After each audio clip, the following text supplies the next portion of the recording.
अपने घर में फालतू पंखे नहीं चलाते, कहीं लाइट जलती हुई नजर आए तो बंद कर देते। अपने घर में कहते हैं टैंकी भर गई है, जल्दी से मोटर बंद कर दो। अपने घर में कहते हैं इतना एसी चलाया तो बहुत बिल आएगा, कमरा ठंडा हो गया, बंद कर दो, और मौसम भी बहुत ठीक है, रात में चला लेंगे।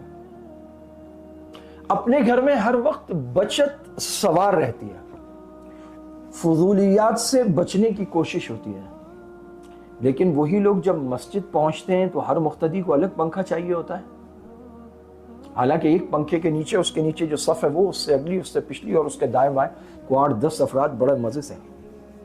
लेकिन नहीं, क्योंकि यहां बिल हमने नहीं देना। यहां हर एक को अलग लाइट चाहिए, यहां हर एक को अलग पंखा चाहिए। और जो रोज आते हैं उनको भी बटन पता नहीं होते सारे, बस वो धड़ धड़ धड़ करके चला देते हैं। जो जल गए, जो पंखा चला बस जाके खड़े हो गए उसके नीचे।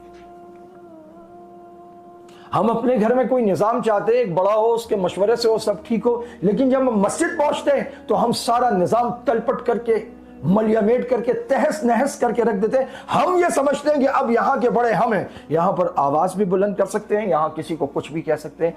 मस्जिद में काम करने वाला खादिम तो गोया आपका अपना जाती मुलाजिम है, उसे कुछ भी कह दीजिए, मौज़िन को झाड़ दीजिए, इमाम साहब को बात सुना दीजिए, खतीब साहब को कुछ भी कह दीजिए, किसी भी नापसंदीदगी पर आवाज ऊंची करें और शोर कर दीजिए, लोग समझा रहे हो चढ़ जाइए उन पर।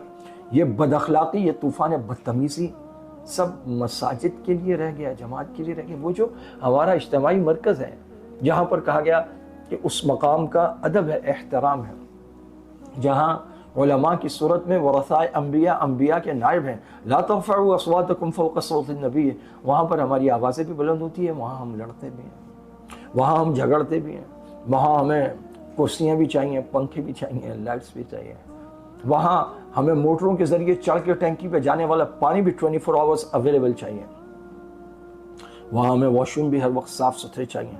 ज़रा सी कोई बात हो, जिनकी घर में कोई नहीं सुनता, वो मस्जिद में जाके शोर कर देते हैं। अगर आपकी उम्र हो गई है, आपके साथ बहुत सारे आज़ार हैं, बीमारियां हैं, आपको गुस्सा जल्दी आता है, तो आप दुरूद शरीफ की कसरत करें और अपना इलाज कराएं। इसका मतलब ये तो नहीं कि आप मस्जिद जाएं और जिसे चाहें रगेद दें।